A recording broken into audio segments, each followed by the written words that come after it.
Hope everybody is doing well on this particular Friday. It's a hot Friday here. That's right, a hot Friday here in Durham, North Carolina. It's been hot for several days, and I don't think it's going to be getting any cooler. And I've actually got to go do a festival on tomorrow afternoon here in Durham, North Carolina that celebrates the environment, celebrates 4th of July because it is the 4th of July weekend, and a lot of people are going to be doing an extended 4th of July since the 4th is following on a Tuesday. But definitely that is some of the things that are going on here in Durham, but a lot of things are happening in the world, including some things that definitely Nick Palveda, one of the founders of the network, has been following because a number of them have to do with law. And he is definitely in that law space as a pension attorney and having done a number of other things as well. So the U.S. Supreme Court has said that it's going to ban colleges from considering race in affirmative in admissions. So definitely it has struck down the affirmative action in college admissions. And that is one of the cases that is out there in the legal realm. The Supreme Court is also set to rule on the student loan forgiveness plans, and it announced its decision on gay rights cases as well. So it's still got some other cases that'll be coming down the pike on this particular day and all in that way. Elizabeth Warren, a former presidential candidate, said it's personal and that President Biden has the legal authority to cancel student loan debt, and she's calling an act for action right now. But will that actually happen or will that not happen? That will be something that will be interesting to see and all in that space. And by the way, speaking of cases in the law, the jury has acquitted Scott Peterson, ex-deputy accused of failing to protect the students in the Parkland shooting. So that is another legal case that is out there as well. And looks like California's historic work on possible African American reparations is moving to the legislature. So it looks like that may be heading to the legislature over there in California and all along those lines. So that's some of the things that are happening in the world. I'll get to a couple of other things as well, because yes, in terms of the California case, that California's historical work on reparations has moved to the legislature, and I guess it's going to be not just the African American community, but possibly also the Latino community and the Asian community as well. And New York City libraries were apparently spared a $36 million in budget cuts. So yes, those things are very important, our libraries and all along those lines. So the 107 billion New York City budget deal spared the libraries, but it gave cuts in the world famous prison Rikers and all in that space. So it definitely gave cuts in that area. I'm thinking maybe for administration, maybe for the guards, maybe for a number of other things, including some of the things that are given to the prisoners while they are there. But I have to look and find out more about that and what's going on there. And, like I said, the weather is definitely in the news. The temperatures are set to rise in California as the South here in the U.S. is definitely dealing with some hot weather. And I know that was the case yesterday, even though I got out to an area around Duke and it wasn't stopping folks from being out there in the golf course. But definitely, hey, some folks are able to brave the heat better than others. That I'm sure that they were having plenty of hydration to make sure that they were doing all right and all along those lines. And Florida's concealed carry gun law will be starting on July 1st. So as new gun laws go into effect in that part of the country, gun shop owners and police in Polk say that some folks are confused about what the exact law is and all in that kind of way. And, it's not just laws that are going into effect in Florida. It's laws all over the country, because apparently more than 170 laws were passed in Tennessee this year, and 18 go into effect on July 1st, since that is the beginning, I think, of the fiscal new year. So definitely a lot of things are going to be taking place, new laws all over the country and all in that kind of way. As a matter of fact, one of those new laws is in Michigan. Michigan has a new distracted driving law that goes into effect on today. So it's now illegal to hold your cell phone while driving in Michigan. So that is where a lot of folks are feeling that folks are getting distracted and all in that kind of way. So that is a law that went into effect there.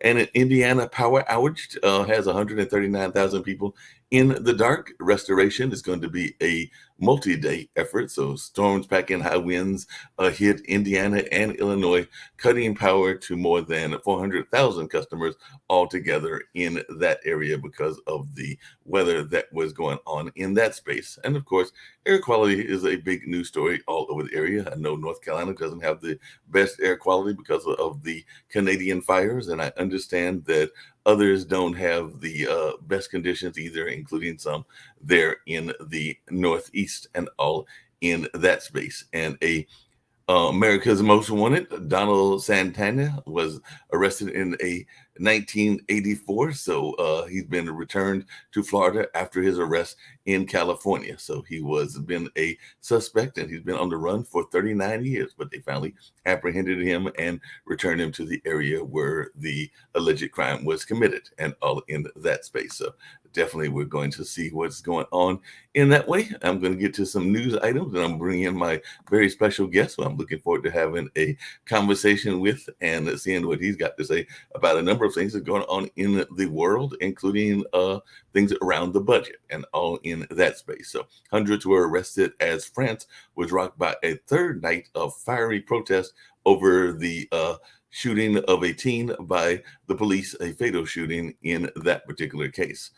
And Russian flyers who disobeyed orders to attack Wagner forces may be caught up in some of the stuff that is going on between Putin and some of his former allies and all in that kind of space. So a lot of folks are trying to figure out what the Wagner Group role will be now in the Russian invasion of Ukraine, and also how long this war will be going on. It's been going on for more than a year, almost coming up on 2 years and all in that space. So definitely it looks like Ukraine has hit Russia's defenses from a distance before risking troops. So it definitely looks like they are using aviation. Russians are using aviation to advance on the Avgada front. And that is something that we are seeing in the news as well.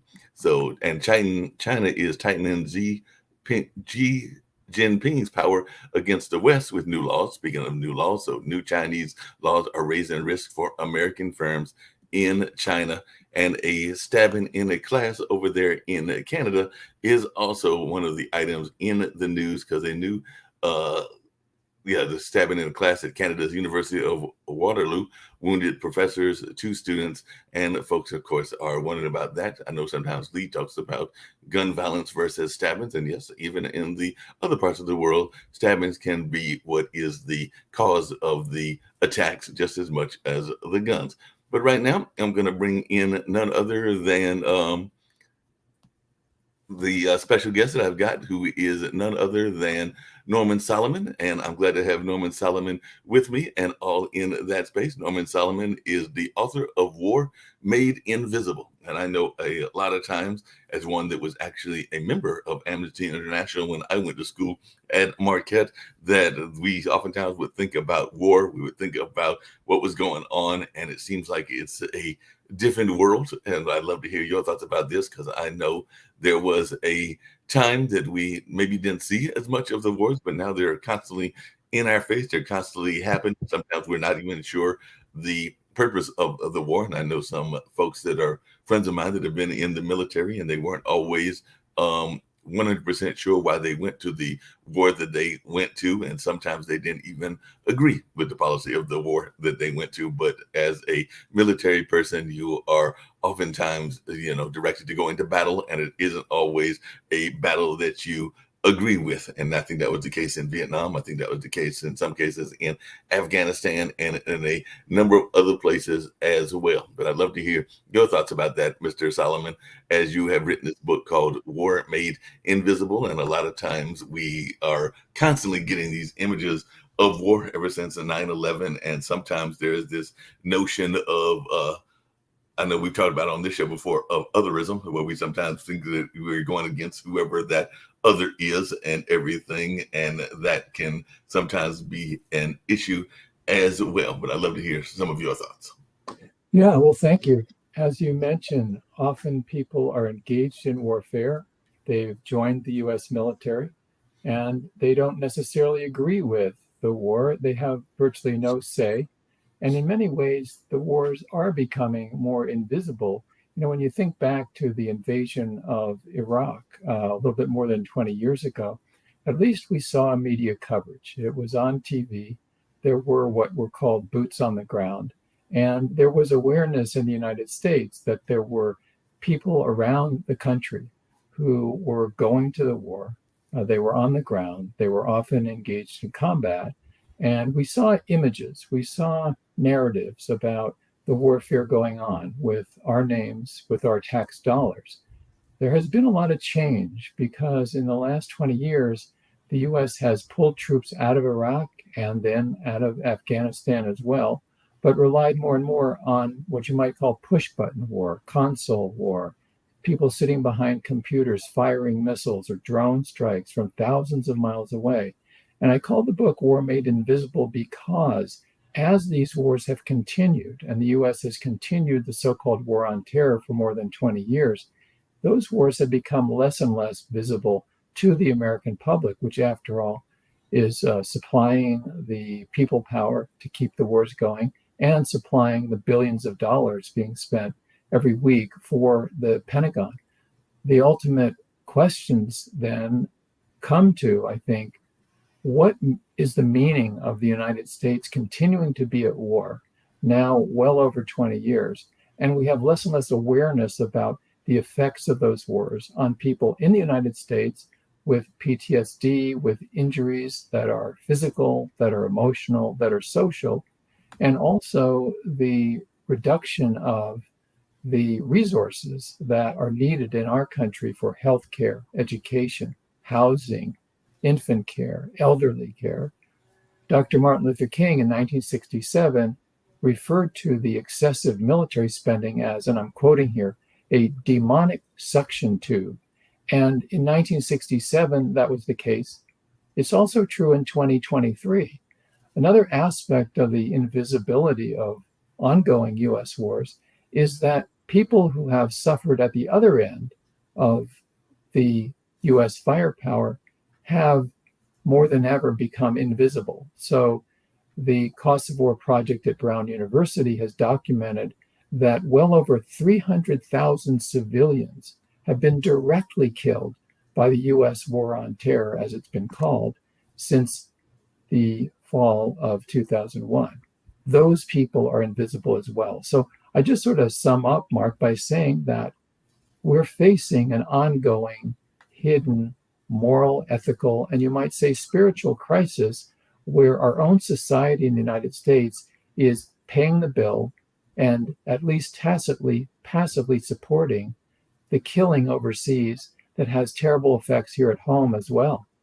No, along those same lines, and you kind of alluded to it, but I'd love to hear your thoughts about it. As a youngster growing up in the 70s, because like I said, I was in college in the early 80s and all in that space, I remember some of those very graphic images that took place with war. And I think that sometimes fuels the kind of angst that we had about war during that time. There was the famous individual that was shot in, I believe it was Vietnam, and all in that space. And there were a number of other things. I don't know that we see that as much now and all in that space. And even some of the movies like Apocalypse Now and stuff like that definitely showed you the terror of war. But I don't know that that is as prominent as it used to be. But I'd love to hear your thoughts about that and whether maybe the media is being complacent in some of what they are doing in not covering as much the human cost of war. Media complacent, also you might say complicit. We have the reality that on our screens, TV, on the radio, back on our device screens, we're generally seeing less and less about any aspect of the consequences of what Dr. King called the madness of militarism here in 2023. And a consequence is that for American society, there's less and less of a sense that the United States is at war at all. But people who are suffering from the drone strikes, people who are in war zones where the United States is still involved with special ops, with drone attacks, with other airborne assaults, they know what's going on. They're experiencing the results of the ongoing warfare from the United States. But Meanwhile, the invisibility of that war for Americans helps it continue. And there's a lack of accountability. The president of either party in the last couple of decades, less and less is held accountable for the consequences. And I should say that even when we were getting a lot of media coverage back during the Iraq War and so forth, there was a type of invisibility in that we saw what it was like for the people who were firing the missiles, those who were on the aircraft carriers, those who were the US side of the war. We saw the missiles go off sometimes. We didn't really see the human consequences of what happens when the missiles land. And that remains the case to a very large extent.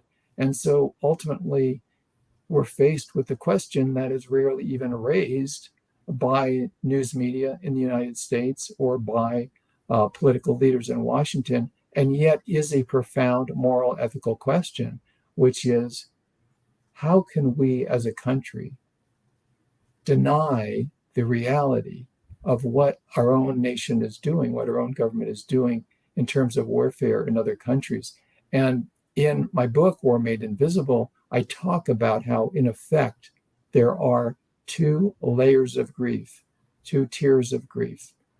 The human suffering of US troops, and by extension, the suffering of civilians in Ukraine who are suffering from the brutal Russian war on that country. And that coverage humanizes those human beings, as should be the case. But the other tier of grief, the other layer that we're not getting from US media or politicians, has to do with the suffering, the grief of people in Libya, in Syria, in Iraq, in Afghanistan, in many countries in Africa, who have directly felt the brunt of the burden of US war on so-called war on terror. And when you have two tiers of grief, when you separate humanity on this planet into two categories, those who we are caring about and those who we are subtly and not so subtly instructed not to care about, then that really speaks to what Martin Luther King referred to as approaching spiritual death, where so many of our resources are going into killing and relatively little towards sustaining human life. And along those same lines and everything, I was just wondering, a lot of times we hear about the military industrial complex and all in that space, and a lot of money from Congress, and it seems like both parties always are agreeing, are oftentimes constantly raising the budget, whether they are creating new firepower, whether that is aircrafts or a number of other things that are going on in that space. So, Mr. Solomon, I'd love to hear your thoughts about the responsibility of our political leaders in this notion of war and everything as well, because I do know that every time there is a military budget, the one thing that doesn't seem to get cut, it actually seems to get increased, at least in what I am seeing and studying. It seems as that is oftentimes the military that is least impacted by these cuts and everything. But I'd love to hear your thoughts about that, because we definitely have had, and I think Lee mentioned it earlier, even Dwight Eisenhower talked about the establishment of a military industrial complex and all in that space. I'll be bringing him and Sashi in very shortly, but I'd love to hear your thoughts about our military spending.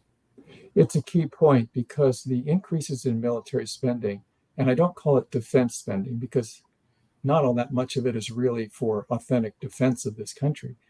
It keeps going through the roof, and it's bipartisan.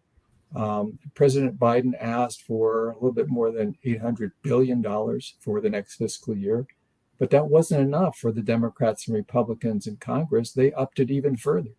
And then President Biden signed the appropriations of what's called the National Defense Authorization Act, and he glorified it, as Trump did, as Obama did, as Bush did. And so this is very chronic. And the spending, of course, is very lucrative for very rich people who've invested in aerospace companies, other military contracting corporations. So they're making out like bandits. They're making a killing, so to speak. But meanwhile, whether you're in North Carolina or California, where I am, or pretty much anywhere in the United States, not too far from where you are, There are people who are suffering from the lack of spending for basic human needs. And more than half of the US discretionary budget now is going to the military. This is so chronic. It's sort of like the wallpaper that after a while we don't even notice. It's the white noise that keeps going. After a while, we're so accustomed to it. And one of the purposes for me in writing this book is to say we need to wake up because this is life that is at stake. No doubt about that. I want to bring in Lee Newton Rhodes, who is actually a presidential candidate, and all along those lines, he's running in one of the independent ways of running, and all along those lines. And I also want to bring in Sasha Starr, who is originally from the Ukrainian area, but is now living in Canada, and actually does a show after this called the Ukraine, Russia, China, and it definitely does that every Tuesday and Friday, and oftentimes is talking about what is happening in that war, which you alluded to earlier as well. And one of the things, I don't want to put words in Sasha's mouth, but I'm going to mention something that he has brought up, and I'd love to hear your thoughts about it. But Sasha several times has talked about how the Ukraine war is a war for the entire freedom of the human race and everything, because there is no American military person that is being out there actually in the war efforts. There may be a few mercenaries here and there, but it's not that many lives that have been lost that are American. But Sasha can explain that better than I can, but I think that I am saying it fairly in everything, Sasha. But if you want to explain it further, then I will definitely turn it over to you. But I would love to hear your thoughts, and also Lee Newton Rhodes as well. Thank you. I would recommend to look at the big picture. The big picture is that there is a country, we used to be Soviet Union, now it's Russia, who has capabilities to destroy all world, including United States, several times over and over. The threat is real. This is the most important thing, what has to be on minds of scientists and writers and journalists or anybody else, to do anything what can prevent that war. And the only thing, in my opinion, what can prevent its war is to get Russia defeated by Ukraine or any other power, but Ukraine is one who is actually doing that, and very successfully at that, in spite of the US and NATO is not delivering all things what it should to enable Ukraine to win decisively and in very short time, but Ukraine is still doing that. This is by far important thing, because if the Russia's threat would be liquidated, then we are going to live in very different world. So then we can think more about saving human lives, being more a humanistic society, and many other threats. Until then, the threat of annihilation is just too large to talk about anything else. Thank you. Sasha, RFK on his campaign trail just made a comment the other day that this war was really unnecessary, and Russia was pushed into it because there was a peace agreement between Russia and Ukraine. The United States and some other countries told them, but basically did not want them to have peace. I put the comment in the chat session. I can send you the link if you want. Well, I don't agree with what Putin is doing. It's not that other people don't have blood on their hands.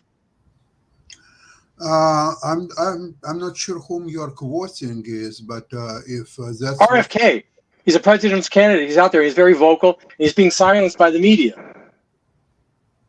Who is the RFK? One more time.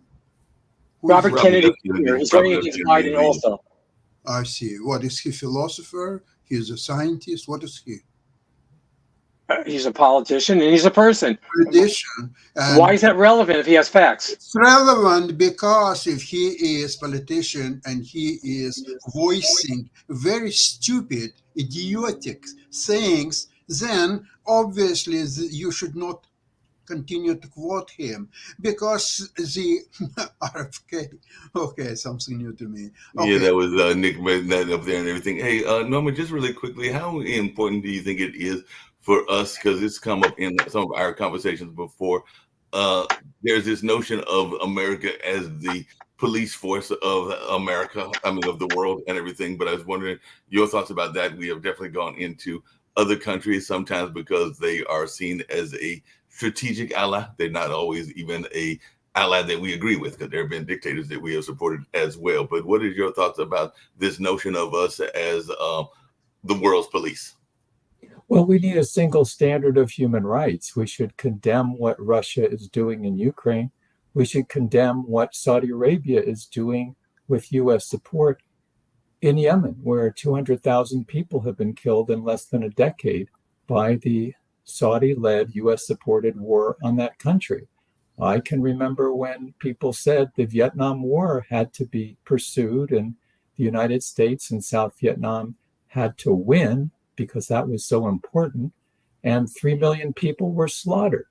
So we don't need what George Orwell in 1984 called doublethink, where we have one set of standards for one country and another set of standards for another country.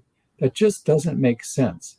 When we tell people around the world, do as we say, not as we do, people are not going to believe it as time goes on. So I certainly support the Ukrainian people. I also support the people in Yemen who have been killed thanks to support from the United States government. So we ought to be even-handed about this. We ought to be clear about the humanity of all people around the planet, and also understand that while we should always condemn what Russia is doing in Ukraine, the fact is that the United States, contrary to promises from the George Herbert Walker Bush administration, expanded NATO up to Russia's borders. And imagine if there were US missiles that were facing Russian missiles along the Canadian border or the Mexican border. I don't think people in Washington would be too happy about that. So it's the hypocrisy and the willingness to apply double standards to the world that really will not fly in the long run. People see through it. Speaking of double standards, excuse me, I would like to clarify one thing. When you're talking about that it was promised that the NATO borders will not move closer to Russia, this is not only wrong, it's an impossible posture even to keep, simply because the mechanism of countries joining NATO is that the country making application to join NATO, the country feels that politically, from defensive points of view and many others, it's good for this country. Let's say take Poland, for instance. So Poland felt that after the Soviet bloc was gone, the Soviet Union no longer exists, they thought that for their security, it would be good to join not only NATO but European Union, which they did as well. So now the next step, NATO is taking a valuation of proposal of single country of Poland, for example, and they say, okay, we can get you into NATO, except that you have to do certain steps, and they clarify which exactly steps they have to do, and if they will do those steps, they would be admitted to NATO. Same thing happened to Czech Republic and Hungary and many other countries. So in Bush, when he opened his mouth, if he did, because it's not certain, it's never been proven that he made these promises. And if he did make these promises, it's invalid because he cannot deliver something that NATO, as a mechanism of which United States is only one member, what he could say that if any Eastern European country is making application to NATO, United States will decline and will not approve it. And for how many years? For 10 years, 100 years, 700 years? Who is Bush to make this assertion, promises, and talk like that? It's a NATO who is accepting or is not accepting. So, or another way around is to go like Putin did with Ukraine, go to Poland, go to Hungary, to Czech Republic, Baltic republics, and all over the world, if you will, and make sure that this country will never make an application. Otherwise, Russia will throw nuclear weapons and destroy the country and so on. Otherwise, what kind of mechanism is there? Please, Norman, explain. Well, I'll address that. The United States is the major force in NATO. As you know, admission to NATO has to be unanimous from existing members. And let's ask, yes, Poland applies, Poland gets into NATO, and Poland puts missiles, which are called ABM, but can be quickly retrofitted into offensive weapons along a border. And Great. within just minutes can hit Moscow with missiles. That is reality. Now, you're in Canada. How would you feel about Canada putting missiles along the border, on the Canadian side of the border, just over that border from, say, Michigan or Washington State or the state of New York? And then there are missiles pointing at the United States from just over the border. But the Canadian government decides that that's okay because they have the freedom to do that and align themselves in a so-called defense pact with Russia. I think in Washington, they would completely freak out. They would say that is totally unacceptable, just as President Kennedy said it was unacceptable to have missiles in Cuba that led to the Cuban Missile Crisis. So do as we say, not as we do, is not only hypocritical, it is dangerous. We have the dangers of nuclear war right now because the two nuclear superpowers, Russia and the United States, are in conflict in Ukraine. So let's believe in diplomacy rather than we're going to posture that we're going to defeat the other country. It ain't going to happen. After the Cuban Missile Crisis, President Kennedy gave a speech at American University, and he said that in the nuclear age, when all of humanity is at stake, we cannot be in a situation where the leader of a nuclear superpower is backed into a corner and feels that he has no option but to launch nuclear weapons. The posturing that we're getting now from US news media and politicians in Washington that we have to force, we have to win, no negotiations, making diplomacy a absolutely dirty word. That is what Dr. King called the madness of militarism. Diplomacy is essential unless we feel that it's okay to go ahead and push the envelope to nuclear war that would destroy, according to the best evidence from scientists, 99% of humanity because of the result of nuclear winter from nuclear conflagration. That is not a good option. Hey, Norman, along those same lines, I know, hold on a second, Sasha. Norman, along those same lines, we've had some conversations in the past here, and actually Sasha has brought it up as well. The notion that some of these agencies that exist that are supposed to be helping us on a world stage are not effective. I know that Sasha has brought up and others have brought up on the show that they feel that the UN gives a lot of lip service to humanitarian aid and a number of other things, but doesn't necessarily do an effective job of being true to the notion of being a force for good and to stop some of these conflicts. But as a activist in the peace community, I was wondering your thoughts about this and everything, because that is an agency that's been there for a number of years, and there are some folks that are concerned about its effectiveness. Mark, you're being polite when you say not effective. Yeah, too much. The United Nations is ineffective. It's dominated by superpowers. It's the Security Council, not the General Assembly, that makes policy, can veto actions. And both Russia and the United States have wielded way too much power over the United Nations. That's just reality. And what to do about that? What to do about it is we need to democratize the entire planet, and the United Nations is part of that. We have people who are dying for lack of potable water. We have people who are starving on this planet while military contractors get more and more rich. That is a sin. That is a global atrocity that's going on every day. Norman, I disagree with you. You cannot reform the present United Nations. You have to, first of all, Russia doesn't even have a place there, because the real member of United Nations and Security Council was Soviet Union, and when it ceased to exist in December of '91, the place became vacant. So Russia had to make an application to become that member replacing Soviet Union, which had to be approved by General Assembly or so on. That process never took place. Well, with due respect, the idea that Russia shouldn't be in the United Nations is ridiculous. Absolutely not. It has to apply. It's ridiculous. It's silly. No, it has to apply. Listen, you're giving Russia, I noticed, too much credit. This is a mafia state.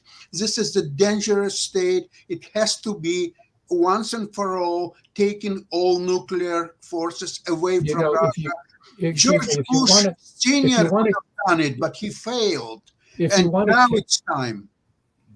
if you want to kick countries out of the United Nations because they're a dangerous state, you have to kick a lot of countries out of the United Nations. But you don't have to kick out Russia because it's not there. Well, The it's there. former Russia, no, Like it or no, not. it's not there. Hey, Norman, hold a second. Norman, just really quickly, one of the things that we've also talked about on this show before, but I'd love to hear your thoughts about it because you're definitely in that activism space and all along those lines, is there is a notion, and Leo probably said that I'm being diplomatic again with this question as well, but there is a notion that political prisoners exist someplace else. They exist in another part of the world, and they don't necessarily exist here in the United States. But I'd love to hear your thoughts about that, because I personally think that whether it is the Black Panthers or AIM or a number of others, that we have political prisoners even here in the United States. But I'd love to hear your thoughts as you are in that space and may even know some of those people that might be labeled as such. Well, the United States not only has its own political prisoners, but has supported actively with weapons and aid many other countries that have political prisoners. I'll give you a couple examples. President Biden went and fist bumped the de facto ruler of Saudi Arabia a year ago. Saudi Arabia tortures its political prisoners. The United States sends more than $3 billion a year to the government of Israel, which has many Palestinian political prisoners. In my book, War Made Invisible, I chronicle the reality that Daniel Hale, a former U.S. Air Force official, is now in prison.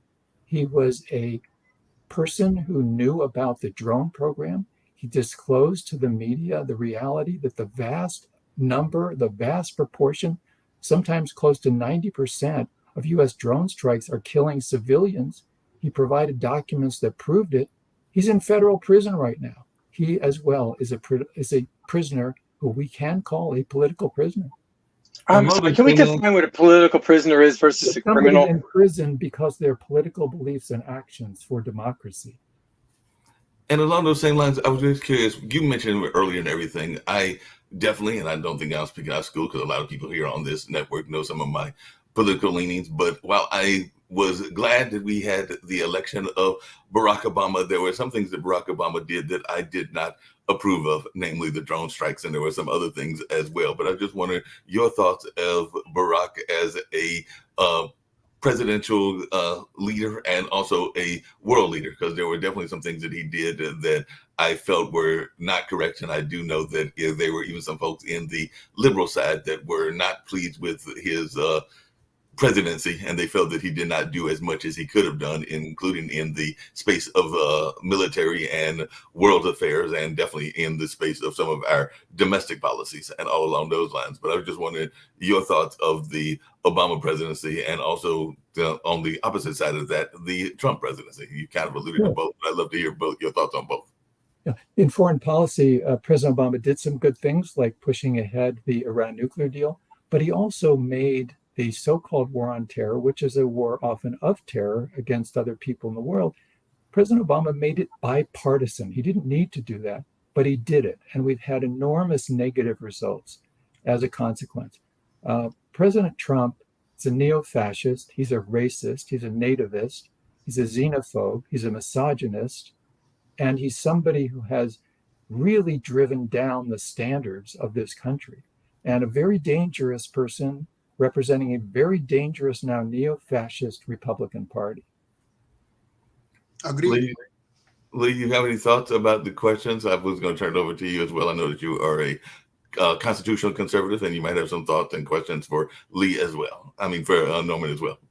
Norman as well. In terms of political prisoners in the United States now, do you have any opinion on what's going on with not the violent January 6th protesters, but just the ones who happened to be there that day, who were let in by police, what have you, and they'll be charged with trespassing. But putting that issue aside, they're there, no trial yet.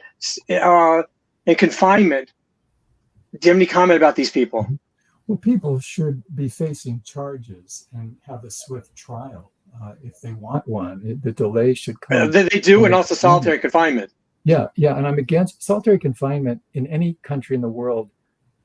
If it goes on for very long, many scholars have pointed out it's akin to torture. So I'm opposed to solitary confinement. The people who have been convicted, who led the attack on the Capitol on January 6th, should be in prison. If the evidence proved that they led that attack, they deserve to be imprisoned, and I think for a very long time. If people innocently were swept up in it, that's a whole other matter. Is the public entitled to know what part of the government maybe entrapped people in terms of FBI agents on the ground that day participating? FBI should be subjected to scrutiny like every other agency. Donald Trump encouraged this. I think the idea that somehow the leaders of Oath Keepers and so forth, the idea that they are somehow victims of political repression is totally wrong. Those people consciously led, sometimes with weapons, an attack on the Capitol. And when that's proven, they should be in prison. Hey, Norman, along those same lines, the leader got 18 years in prison. Okay, so the things are moving in the right direction, and now there is a vacancy in Oath Keepers. The leader is getting paid $400 a week. So since he's gone into prison, so now there will probably election of a new leader in Oath Keepers, and there will be You know, along those same lines, and I was just wondering your thoughts. There are a number of agencies that have a lot of what some people would say is undue power and undue control of a number of things. And we can go back in history, we can go back to the Hoover era and everything. But there are folks that are thinking that there is too much power, including on some world issues, by the CIA, the FBI, the IRS, and a number of other agencies and everything. I'd love to hear your thoughts about that. And do those agencies have too much power and control? We had the Church Commission led by Senator Church in the 1970s that exposed the tremendous abuse of power by the CIA. You go back further, and J. Edgar Hoover, the director of the FBI, had a vendetta against the civil rights movement. He had agents disrupting those who were organizing for civil rights for all Americans. That's the history. And we have to be very vigilant, but the United States Congress is not really providing the kind of oversight that's needed. The CIA ran torture chambers during the so-called War on Terror. They terrorized people, not just at Abu Ghraib, but they literally tortured people. And then when President Obama came in, rather than challenging the torture regime of George W. Bush and Dick Cheney, he said we have to look forward and not backward. Well, that's not accountability. Everybody should be equal under the law. I'm sorry, Norman, why do you think Congress is looking the other way? They're complicit, are they not? Yes. No, that's been going on for decades and decades. Absolutely complicit, a bipartisan complicity. Yeah, and Norman, I have a question on this because I thought like you did about Latvia, Lithuania, Estonia, all joining NATO. And I thought, well, you can see why Putin is paranoid. But then after going and watching Sasha's show, which is broadcast from Kyiv, Ukraine, I changed my mind and I disagree with what you're saying. And I'll tell you why. Because Sasha probably knows chess grandmaster Sergei Kudrin. Okay. I met Sergei in a chess tournament in Bermuda. He came from Novosibirsk, or what do we call it? Some city in the middle of Russia. And I go, why do you move in Soviet Union back then? Why'd you move here? He goes, do you know what it's like to live in hell? That was his statement about the Soviet Union. Then I watched Sasha's show, and I watched what they do over there. They kill, they rape, they plunder, they bully. It's like there's no question why, if you're in Estonia, and we have friends in Lithuania that are on our show, Latvia, Ukraine even, want to join NATO, because what you don't know in California is sitting over there in Russia is basically a group of people who hate you and would love to kill you, but not just kill you, torture you and slaughter you. Now, we bring this on to our network, and I invite everybody to go watch the go join the Facebook group Understanding China, and then you'll understand these people are not your friends. So when you see the US make these aggressive moves, which you look from the West Point, oh, this is not being fair. You haven't seen really what they do over there. And I happened to visit Russia. I enjoyed my time in St. Petersburg. But at the same time, if you look at what they do, then you can see the response of leaving Afghanistan was not the correct thing to do, because these people respond to one word, Norman, power. That's I don't know what these people mean. Thank you, Neville Chamberlain, for your excuse me. advice. The idea that we need to choose between the horrible militarists in the Kremlin and the horrible militarists in the White House, I think is wrong. We don't need to justify what Russia's doing. We should condemn it. We don't need to justify what the United States has been doing. We should condemn it when that policy is slaughtering people. When the United States slaughtered 3 million people in Vietnam, we don't say, oh, well, the Russians are bad. When the United States killed 300,000 civilians directly in the last 20 years, and several times that many, according to Brown University's Cost of War project, we don't say, oh, well, Russia's bad, so that's okay. If you're in Saudi Arabia and you're being tortured, you don't say, well, that's okay because the Russians are really bad. If you're a child, and I saw a child with one arm in Afghanistan bombed courtesy of US taxpayers, she didn't say when I met her at 7 years old with one arm, well, that's okay because the Russians are bad. So let's have a single standard here. Let's not get into the Cold War mentality and say, oh, we've got to choose up sides on the planet. Of course, we choose up sides behind those who are suffering. But to then say that one side or the other, the Kremlin or the White House, is A-OK, and it's okay for them to go ahead and slaughter, I think that's completely wrong. Hey, But how hold can you on say a second. it's Hold on a second. right? Norman, How hold can on a you say second. it's Norman, completely right to allow the Taliban to come in and then put women into situations where they have no education, Well, let me have ask, no future? let me and ask you that's this, Nick. your Do idea you think of do you think it was correct? fine for the U.S. to cause the deaths of hundreds of thousands of Afghan civilians? That's A-OK because you don't like the Taliban? No, and it has nothing to do with not liking the Taliban. It's what they do to Yes, their but you people. are implying that it is worse. What the Yes. Taliban is doing is worse than Yes. what the U.S. is doing. As You Sergei don't seem Kudrin said, to there's a lot equate of people would rather the be dead. humanity of an Afghan person with a Ukrainian person. I think a Afghan person is no more or less important and valid as a human being than a Ukrainian person. We need a single They thing. are important, but at the same time, hold on a second. they Hold do on a not second. want to be Yeah. destroyed Nick, by these hold other on a second. Hold on a I'm second. sorry, I'm if actually the turned over choice to is Sasha die or too. be raped and pillaged and destroyed. Ukraine chose the right thing to do. They would rather, I know this is hard for you to understand, Norman, they'd rather be dead than watch their women get raped and their property get stolen. Rather be dead. Why are Ukrainians any more or less important than Afghans? They're both equally important.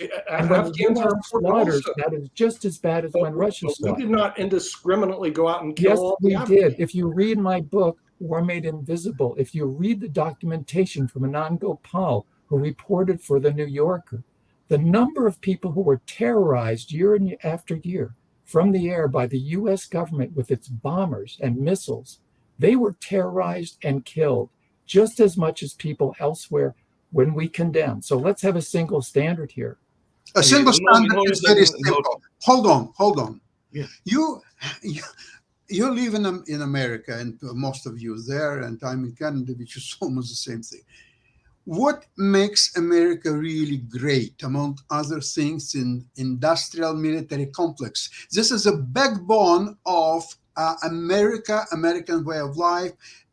Because without that, America is a third world country with trillions, tens of trillions of deaths and so on. So everything holds together by military industrial complex. And it has to be extremely strong. It has to be fearful all over the world, because that makes U.S. economy strong, U.S. dollar strong. The debt is not so dangerous because nobody will ask nuclear powers of such magnitude to come up and pay this a few $1 trillion here and there. Actually, they will say, we don't owe you anything. Actually, you owe us tens of trillions of dollars and paid in next 24 hours. So this is the backbone of United States of America, of NATO, of all Western civilization. This is the paramount. This is number one. All these people who suffer and who are in jails and so on, it's a secondary. This is not that I'm supporting it. It should not be done. But this is a very, very, very secondary thing. Now, was Russia really threatened by anybody? So Russia took all its military might against its neighbor without any cause, without any things that Ukraine done anything wrong or whatever, and it's launched a huge attack against it.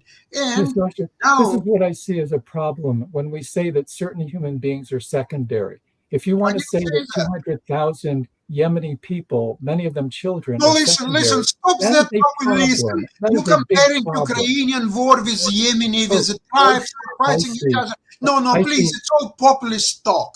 Oh, I see. You mean Yemeni people don't count? No, they do. They do, but this is not the same what's happening in Ukraine. And I think this is very dangerous, very populist approach. Okay, Norman?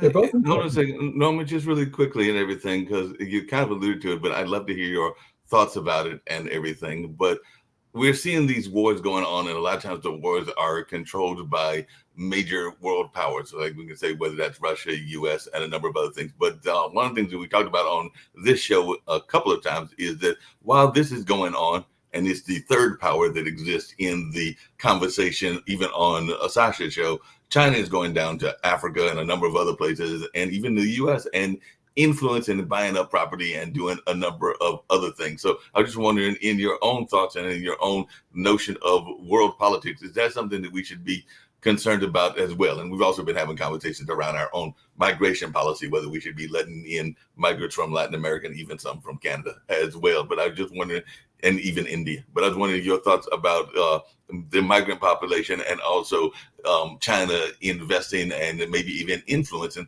some of the nations of the world. You mentioned Africa earlier, so I'd love to hear your thoughts about that.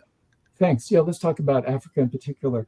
I think whether it's the Wagner Group from Russia, whether it's the United States, which continues to engage in combat operations and drone strikes in Somalia and elsewhere in Africa, military operations with most of the governments and militaries on the entire continent of Africa, I think that's very, very dangerous. And I think China, for good or ill, and I think it's certainly better than going around killing people in Africa, China is doing massive investments in Africa. And unfortunately, it probably comes with strings attached. So I'm for Africa for Africans. But you don't think a lot of those African nations being taken advantage of by those strings? And they're just ignorant or not? Taken advantage of by what? By China, by those strings attached. Oh, yeah. No, I think that is a real hazard.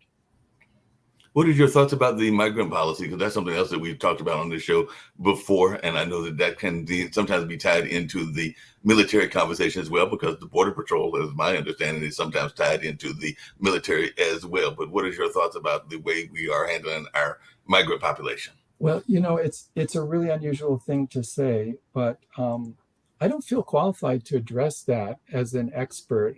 My book is about the U.S. military and our wars. I think we do need to respect the human rights of immigrants. And except for Native Americans, we all come from immigrants on this continent, and we should respect their humanity, no matter where they come from.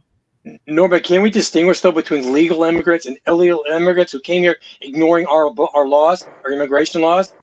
Well, I think that there's a problem when we implicitly blame the problems of this country on illegal immigrants. And so we need a better system.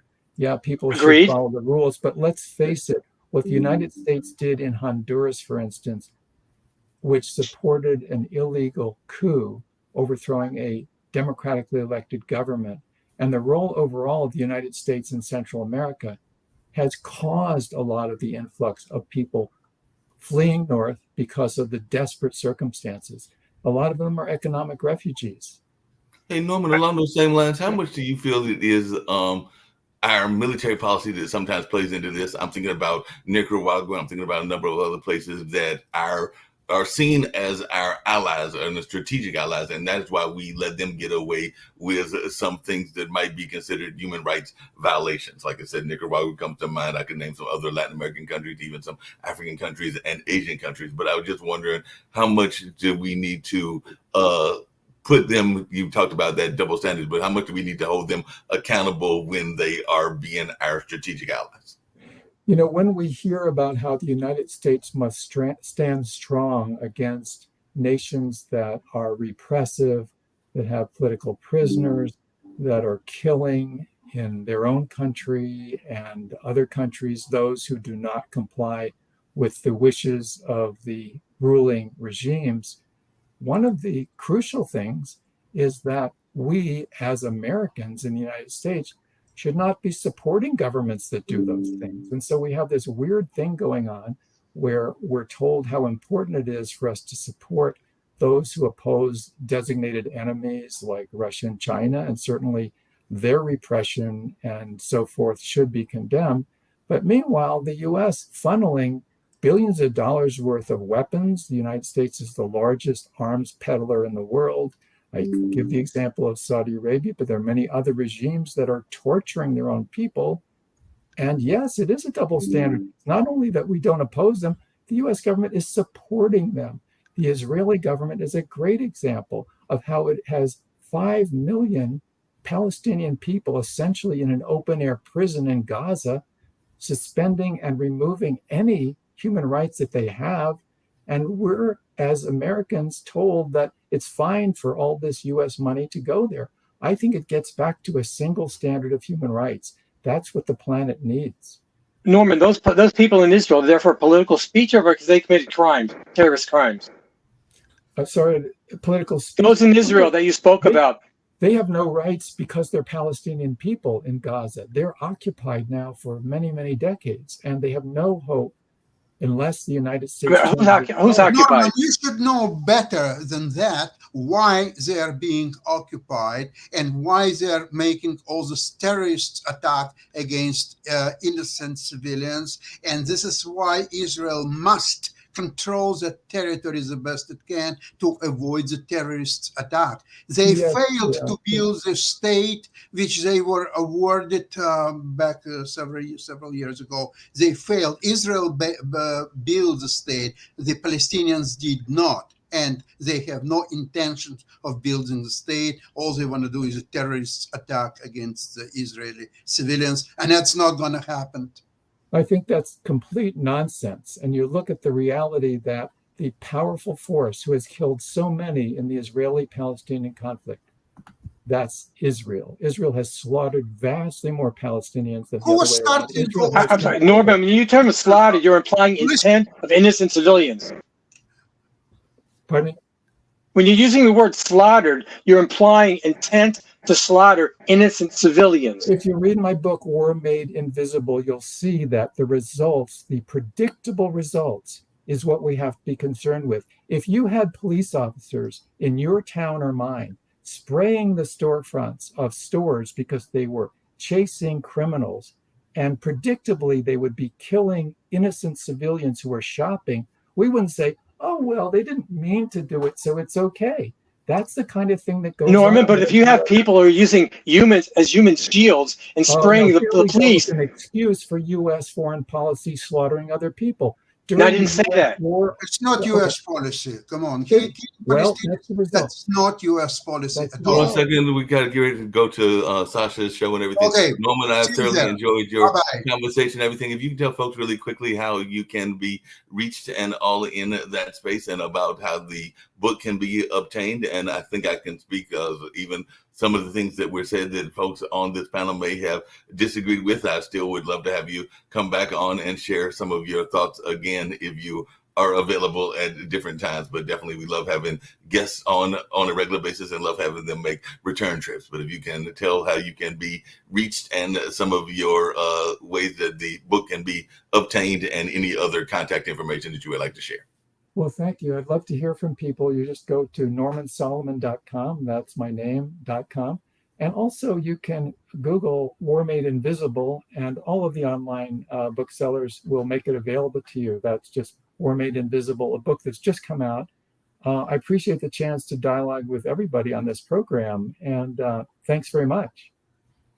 No problem at all. Definitely glad to have you on and all in that space. So we're getting ready to get on out of here. I know that actually that show that they were talking about is coming our way in a matter of a minute or so, and that will be Sasha and Ivan. I believe it's going to be on that show talking about. He comes from Kiev, talking about what's going on in that space and everything. And then later on, we've got some other shows, including Jeff Ahern, who is a comedian and also a activist, sometimes from the right, that'll have his show coming on at 1. And then we've got the Color Whisperer, which is an interior designing show out of California, coming at 2. And Good Ship Happens, which is about the cruise industry, at 3. And then Success for Women at 7, which is a business women show that is existing as well. So Norman, glad you were able to be on here and hope to have you back in the near future. But right now we're getting ready to get on out of here.